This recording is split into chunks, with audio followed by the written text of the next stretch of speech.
A chave da virada, capítulo 7. A chave da paz. Você se considera uma pessoa ansiosa? Está sempre roendo as unhas ou balançando as pernas na expectativa do que pode ou vai acontecer? A ansiedade é uma disfunção do medo que, em vez de nos alertar para uma ameaça, se torna limitante e paralisante, antecipando o sofrimento de possíveis problemas futuros. É um dos transtornos mentais mais comuns em todo o mundo, afetando indivíduos de diferentes idades, culturas, lugares e estratos sociais. Estima-se que acometa cerca de 5% da população do planeta, mais de 300 milhões de pessoas. A ansiedade é uma presença constante na vida moderna. Provavelmente você conheça alguém que sofra com esse problema. Crianças, adolescentes, jovens, adultos e idosos, todos têm sua porção. O mundo está ansioso. Comentamos esse assunto com tanta naturalidade que gera a impressão de que a ansiedade é parte normal da vida. Assim, justificamos nossos medos e limitações e passamos a consumir medicamentos desenfreadamente, vivendo em uma realidade paralela, criada por uma visão distorcida da realidade. A ansiedade muda a forma de ver o mundo. Ilusão de ótica. Em uma definição simples e direta, a ansiedade é uma forma de medo. O medo é uma reação biológica essencial, uma função básica do nosso sistema nervoso. Ele se estabelece diante de uma ameaça concreta e dispara uma cadeia de reações fisiológicas para nos preparar diante da ameaça. Basicamente, o medo nos prepara para a luta ou a fuga. Em outras palavras, o medo é fundamental para a sobrevivência. Ao identificarmos uma situação de perigo, tomamos atitudes para evitar que aquela ameaça nos atinja. Essa noção do medo, quando biologicamente adequada e equilibrada, nos protege de muitas situações. Durante a adolescência, por uma série de transformações biológicas adaptativas naturais da idade, diminuímos nossa sensibilidade ao medo como uma forma de preparação para a vida adulta. Isso é um recurso para sair do ninho.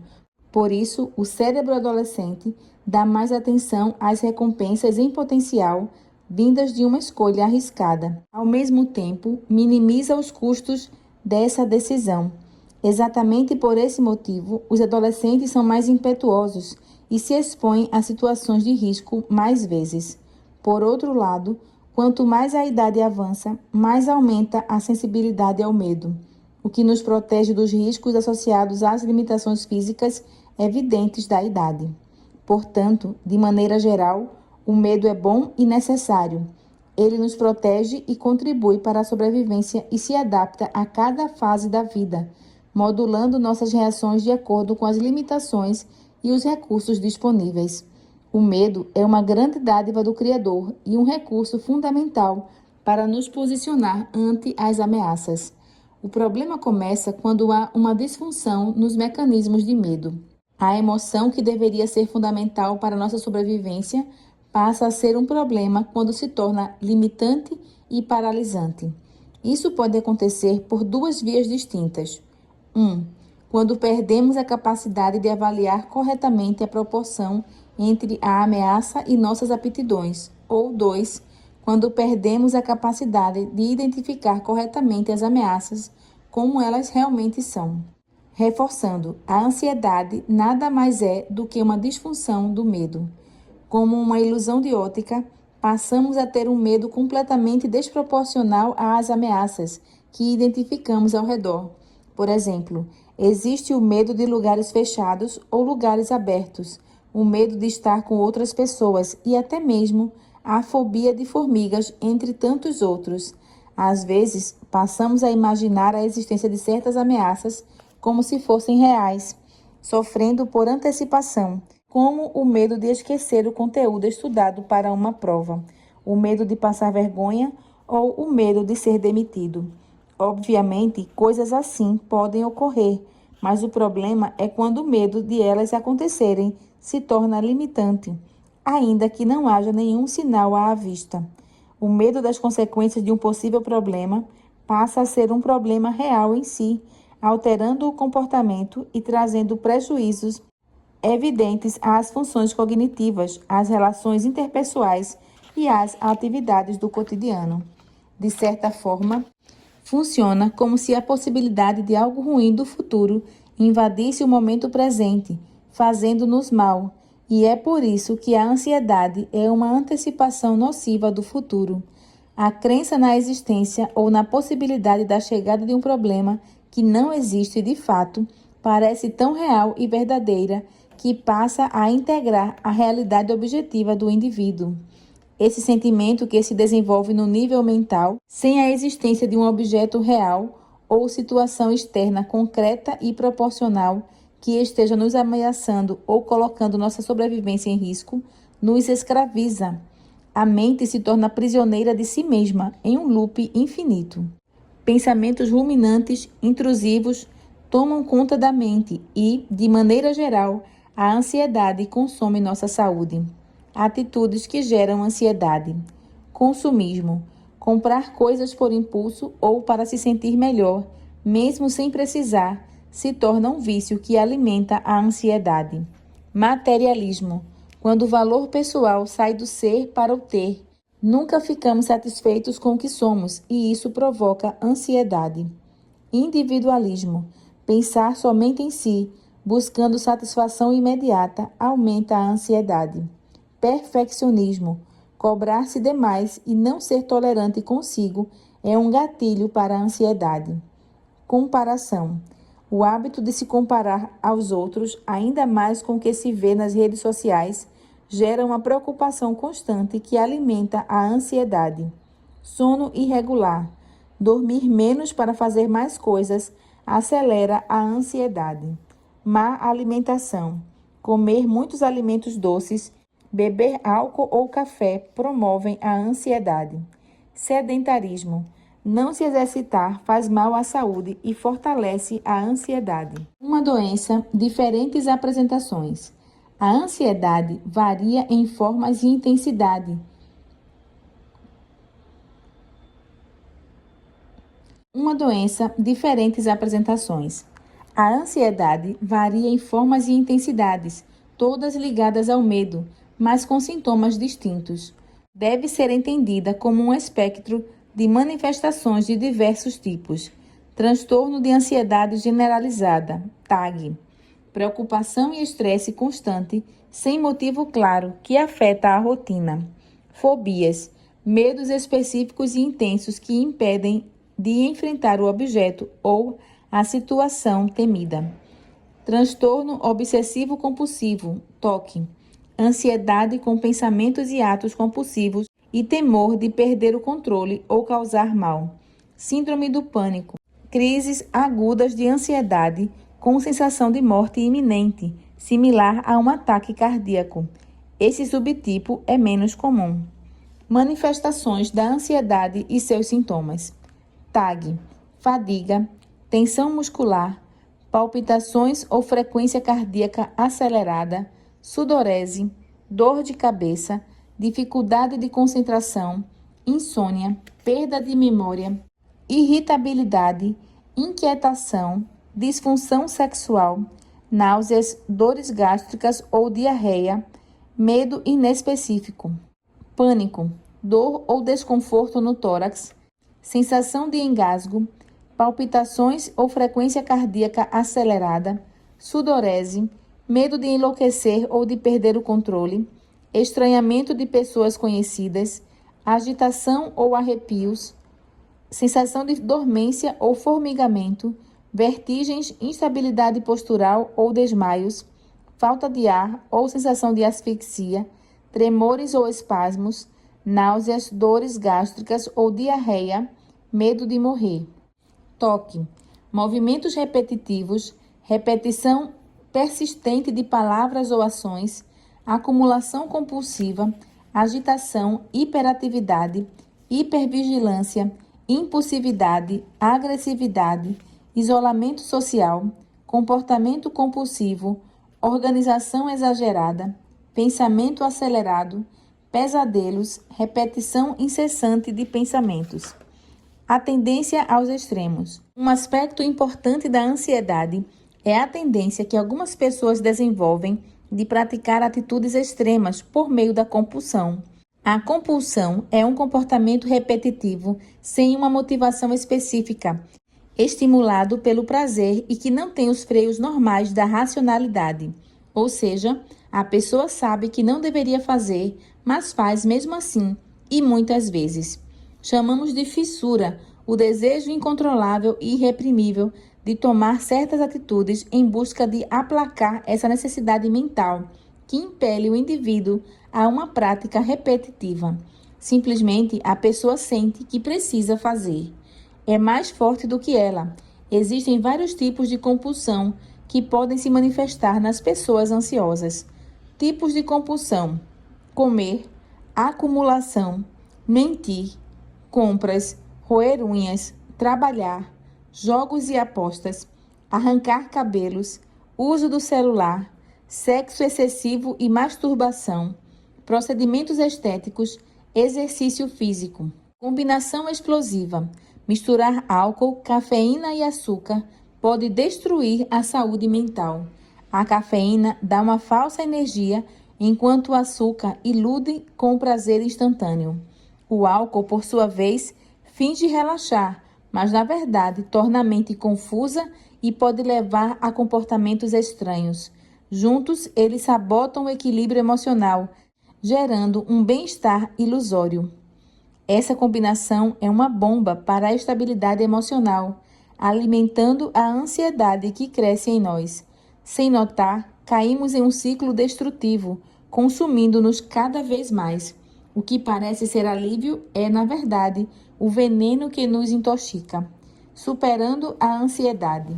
Diversas atitudes e ações podem nos ajudar a lidar com a ansiedade. Não é um processo fácil nem rápido, mas é possível.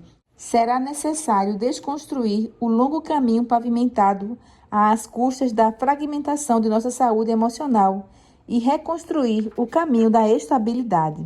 Alguns dos itens a seguir já foram comentados anteriormente, mas são outra vez apresentados por serem indispensáveis também para se lidar com a ansiedade. 1. Admita o problema. Admitir nem sempre é fácil, mas por mais doloroso que seja, é o primeiro passo. A ajuda pode ser de várias formas, e este livro é uma delas. Outras formas incluem pessoas próximas, como um parente, um amigo ou alguém de um núcleo comum, como a igreja, o condomínio, o trabalho ou alguma atividade rotineira. Também considere seriamente buscar a ajuda profissional de um psicólogo. Ele saberá avaliar seu caso, orientar em outras medidas e poderá indicar a necessidade de consultar um médico psiquiatra para atuar conjuntamente. 2. Cuide do sono. Uma boa noite de sono é fundamental para superar a ansiedade.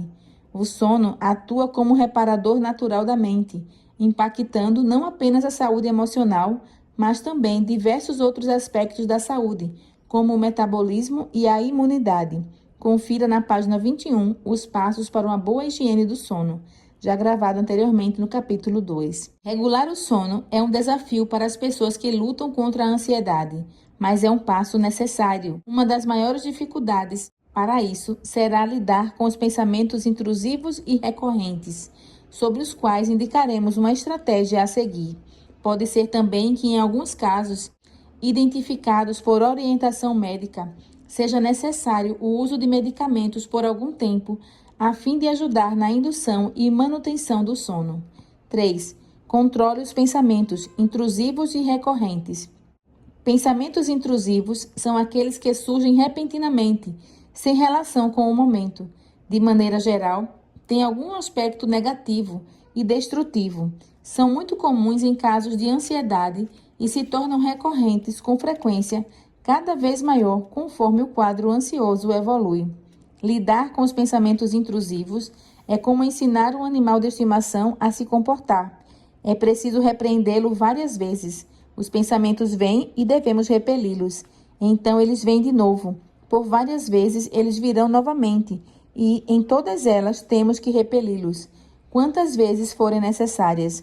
Eles se enfraquecem e não vêm mais com tanta frequência, até que finalmente chegarão ao ponto em que não voltarão mais. Não podemos alimentar os pensamentos intrusivos. Se cedermos, eles ganharão força e invadirão nossa mente. Será uma batalha. No começo, para a mente ansiosa, isso será um grande desafio, porque esses pensamentos virão carregados de toxicidade. Porém, se os enfrentarmos, ganharemos resistência até conseguir superá-los. 4. Adote uma rotina de atividade física regular.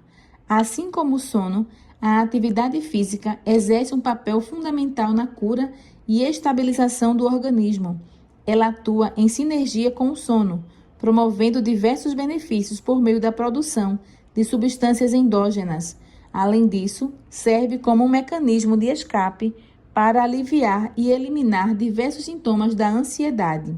Não podemos negligenciar essa ferramenta extraordinária para a mente e o corpo. 5.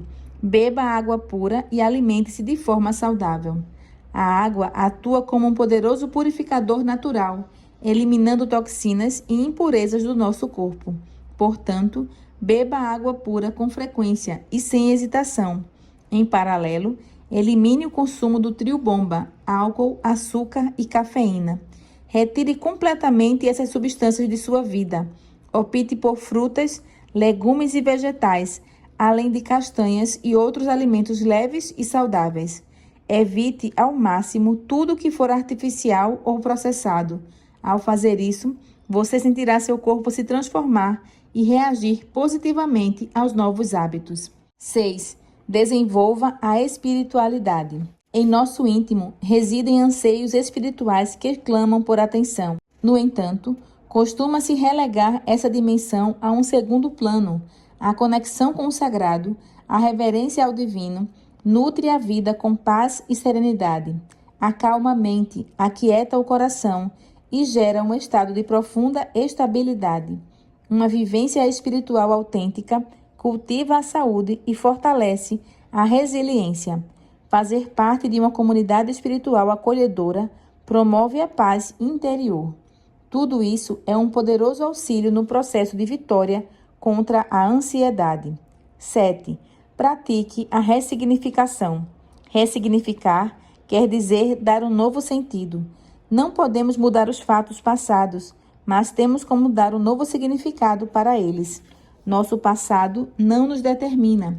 Quem fomos, como fomos criados, ou mesmo as experiências ruins que tivemos, não definirão quem somos hoje. É uma questão de escolha. Escolha o simples. Liberte-se da necessidade de provar algo para quem quer que seja. Escolha ser você, com seus defeitos, fraquezas, qualidades e habilidades. Aceite que você pode errar ou falhar, porque isso faz parte da vida, o que não significa que você não deva buscar melhorar.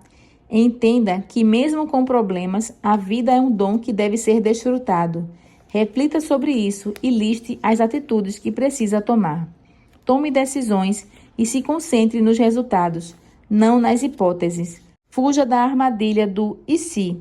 E se eu tivesse falado? E se eu tivesse feito? E se eu tivesse aproveitado? E se eu tivesse aceitado? E se eu tivesse cancelado? E se eu tivesse ouvido? Tudo na vida poderia ser diferente se tivéssemos tomado decisões diferentes, sempre. É importantíssimo entendermos isso. Não adianta viver remoendo as decisões, crucificando-se com as preocupações. Precisamos tomar decisões, assumir as consequências e corrigir o que for necessário. A mente ansiosa fica divagando no mundo das hipóteses, intoxicando a vida e postergando decisões a todo instante. Reflita nestes passos para a ressignificação e os aplique em seu dia a dia. Aceitação. Aceite que os fatos ocorreram e não podem ser mudados. O que aconteceu já passou. Agora você precisa decidir como lidar com isso. Positividade. Olhe para o lado bom de cada coisa, ainda que negativa. Procure entender o aprendizado com todas as experiências que ele inclui, até as ruins. Mesmo as perdas nos ensinam, e os momentos que tivemos com boas experiências ou relações devem nos inspirar gratidão. Esperança. Concentre-se no futuro. no que pode ser feito daqui para frente. Transforme os sentimentos ruins em uma oportunidade de crescimento para construir experiências melhores. 8. Elimine os gatilhos. Gatilhos são objetos, lugares ou mesmo pessoas que, de alguma forma, disparam em nós uma cadeia de emoções destrutivas que alimentam a ansiedade. Os gatilhos precisam ser identificados e, passo a passo, retirados de sua vida. Afaste-se de tudo que é tóxico para você. Talvez você não imagine, mas descobrirá que isso é menos doloroso e muito mais libertador do que pensa. Quando somos repetidamente machucados, perdemos a capacidade de entender que aquele gatilho nos machuca e passamos a acreditar que ele precisa fazer parte de nossa vida. Isso é uma visão distorcida, mas real e presente na vida dos que lutam contra a ansiedade. 9. Defina e pratique rotinas. Um dos grandes antídotos para a ansiedade é o estabelecimento de rotinas. Quanto mais coisas puderem ser feitas de maneira rotineira, tanto mais será fácil para o cérebro ansioso baixar sua rotação e se adaptar. Isso não significa uma obsessão por rotinas. Se assim fosse, criaríamos outro problema. Praticar rotinas significa ter o hábito de se planejar para executar as tarefas da vida de maneira organizada, na maior parte das vezes. Rotinas ajudam a não gastar tempo e energia com coisas pequenas e repetitivas. Desse modo, você concentra seus esforços em coisas que realmente demandam sua atenção. Procure organizar a vida para que ela se torne o mais previsível possível. Pequenas atividades que podem ser feitas da mesma maneira ajudam a mente ansiosa a relaxar. Organize com antecedência seu cardápio. Faça um orçamento familiar. Planeje as férias com antecipação. Combine rotinas no trabalho. Faça um check-up médico anual. Cada detalhe que conseguir organizar em sua vida será um fator de proteção extra contra a ansiedade. 10. Procure ajuda profissional. A terapia profissional com um psicólogo ajudará muito. Será um ponto de apoio relevante para ajudar a restabelecer algumas pontes quebradas em sua estabilidade emocional. Esses caminhos precisam ser restaurados a fim de que você possa voltar a sorrir sem medo.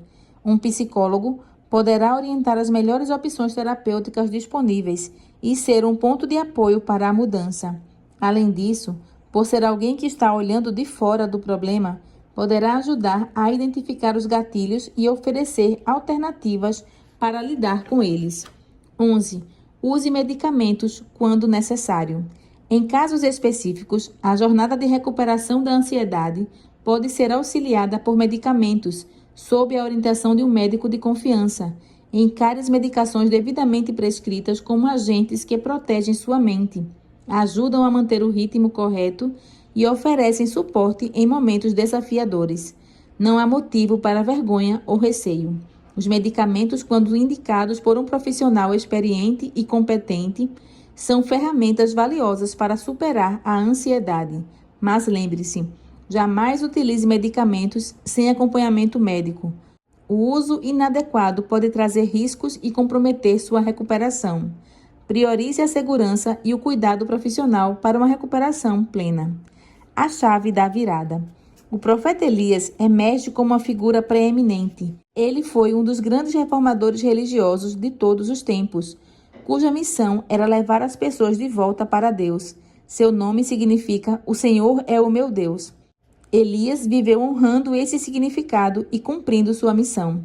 No entanto, não estava isento da ansiedade ao enfrentar inimigos e incertezas. Foi chamado para ser profeta, porta-voz da palavra divina, com a missão de transmitir uma mensagem de juízo e esperança em um tempo de seca.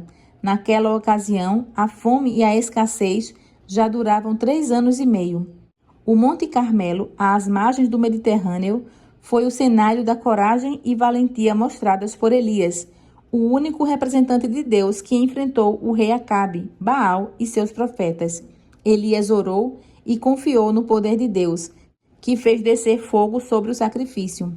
Essa manifestação milagrosa de amor e poder deveria ter acompanhado Elias pelo resto de sua vida. No entanto, poucos dias depois desses eventos, testemunhamos o momento mais difícil do ministério do profeta, quando, desanimado e abatido, ele fugiu para o deserto desejando a morte. Contudo, nessas circunstâncias tão difíceis, Deus não o abandonou. Na verdade, ele o sustentou com variados recursos para fortalecer sua saúde emocional. Elias sofreu o ataque de ira da rainha Jezabel, que o perseguiu e tentou matá-lo. Ele escapou como pôde para salvar sua vida. A fuga ocorreu sob o calor sufocante do deserto, e o profeta chegou a um arbusto de zimbro, semelhante a um cipreste. Ali, cansado e esgotado, desejou morrer para não prolongar sua agonia. Seu cansaço e dor psíquica eram tão intensos que ele adormeceu. Um anjo do Senhor foi até Elias, acordou-o e lhe deu comida. Essa cena se repetiu por 40 dias. Assim como em ocasiões anteriores, Deus enviou sustento a Elias em sua própria casa, para que ele sobrevivesse. Nosso Senhor sempre se preocupa com as necessidades de seus filhos. Com a comida que o anjo lhe havia dado, Elias conseguiu se recuperar e continuar sua jornada até chegar ao Monte Horebe, ou Sinai, onde pôde descansar. Em sua estressante jornada, ele encontrou refúgio em uma caverna, onde fez terapia dialogando com o Senhor. O grande terapeuta universal prescreveu que ele saísse da caverna. Lá fora, ele pôde ver, ouvir e sentir como Deus se manifestava na natureza por meio de um forte vento, de um grande terremoto e, por fim, do fogo. Naquele momento, Deus instruiu Elias a ir ao deserto de Damasco. Esse deserto estava fora do alcance daqueles que queriam prejudicá-lo, Acabe e Jezabel, de maneira que ele se encontraria completamente afastado do perigo. Deus lhe confiou uma missão em favor dos futuros reis da Síria e de Israel. O profeta também encontraria Eliseu, a quem deveria preparar, formar e acompanhar como seu discípulo e sucessor. Deus, como supremo terapeuta, concedeu fé a Elias e o ajudou a desenvolvê-la, sustentando-o com seu anjo e também provendo água, comida, diálogo e acompanhamento. É interessante notar como o Senhor agiu por intermédio de elementos naturais, como a água, o alimento, o descanso e o exercício físico, e por meios sobrenaturais, como os milagres, usando corvos para levar comida para o profeta. Os corvos sempre buscam sua comida, mas por ordem divina, essas aves levaram o alimento aonde se encontrava aquele precioso servo de Deus. Extraímos dessa narrativa uma mensagem clara. Não importam quais sejam as nossas circunstâncias, Deus sempre estará conosco, seja no deserto mais escaldante, na caverna mais escura, na tempestade mais feroz, na solidão mais profunda, na fragilidade mais vulnerável, na impotência mais absoluta, na ansiedade mais exposta ou na menos visível, nos momentos mais baixos ou nos mais altos de nossa vida, nos montes ou nos vales. Deus é, ao mesmo tempo, o médico, o remédio e o tratamento. É um amigo fiel que não nos abandona. Ao contrário, ele nos sustenta, protege, restaura e cura. O apoio natural e sobrenatural concedido a Elias também é oferecido a nós. Você pode fazer tudo o que estiver ao seu alcance, como se tudo dependesse de você, e ao mesmo tempo pode confiar como se tudo dependesse de Deus. Muitos são como o termômetro, apenas informam, mas não fazem nada para mudar a história. Outros são como um termostato, não estão sujeitos às circunstâncias do ambiente, estão sempre de bom ânimo e satisfeitos, prontos para transformar o ambiente. São como o sal que dá sabor ao alimento ou como a luz que ilumina transformando a escuridão. Muitas canções que deixam marcas e influenciam positivamente surgiram da adversidade humana. Lindsay Terry conta a história de Mary Jo Wilkin, que aos 5 anos já sabia tocar piano de ouvido. Quando ela tinha 14 anos, seu pai foi diagnosticado com câncer. 3 anos depois, ele faleceu. Com dor e esforço, a jovem cuidou de sua mãe e continuou com sucesso seus estudos universitários e musicais. Com pouco tempo de casamento, seu esposo, que era piloto de aviões, perdeu a vida durante a Segunda Guerra Mundial, aos 37 anos. Mary Jo era uma das principais compositoras da indústria da música country, Casou-se novamente, teve um filho e escreveu mais de 400 canções. Em meio à aclamação e à riqueza, Mary-Jo abandonou sua fé e se afundou na bebida. Tentou se suicidar várias vezes, mas o Senhor, em sua misericórdia, salvou sua vida e ela voltou para Deus. Aos 53 anos, Mary-Jo escreveu sua canção mais famosa, Um Dia de Cada Vez, tradução livre. O ontem se foi, não volta, e a ti pertence o amanhã. Ajuda-me a viver e contigo vencer, só um dia por vez. Rapidamente, essa canção se espalhou por todo o mundo. Embora cada dia possa trazer desafios aparentemente insuperáveis, a promessa de Deus é infalível. Vivamos com uma atitude positiva e de forma otimista, um dia de cada vez, pois o Senhor está no controle. Entregue hoje sua vida a Ele. Como praticar atividades físicas regularmente? Escolha uma atividade de que você gosta. Encontre uma atividade que seja agradável para você. Pode ser uma modalidade esportiva, caminhada, corrida, natação, academia, entre outras opções. Comece devagar. Se você é novo na prática de atividades físicas, comece com sessões curtas e menos intensas para evitar lesões e permitir que seu corpo se adapte gradualmente. Estabeleça um horário regular. Escolha um horário específico para o exercício diário. A consistência torna mais provável que se torne um hábito. O mais importante é a regularidade e não a quantidade. Crie um plano. Planeje com antecedência quais atividades você fará em cada dia da semana. Ter um plano ajuda a driblar a procrastinação. Encontre um parceiro de exercícios. Ter um amigo, colega ou membro da família como parceiro de exercícios pode aumentar a motivação. Fazer uma atividade acompanhado aumenta significativamente as chances de sucesso. Faça de uma maneira recreativa. Introduza elementos recreativos em suas atividades físicas, como ouvir música, assistir a algo edificante ou exercitar-se em parques agradáveis. Experimente diferentes modalidades. Se uma atividade não lhe agrada, tente outras. A variedade ajuda a evitar o tédio. Acompanhe seu progresso. Mantenha um registro de seu progresso, seja por meio de um aplicativo diário ou planilha. Notar seu crescimento é motivador. Não desista após um dia ruim. Se você perder um dia de exercício ou tiver uma sessão mais difícil, não desista. Continue no dia seguinte e não deixe que um contratempo ocasional afete seu compromisso. Crie o hábito de se recompensar. Defina recompensas para quando atingir marcos específicos, como comprar roupas novas de exercício ou se premiar com um descanso extra.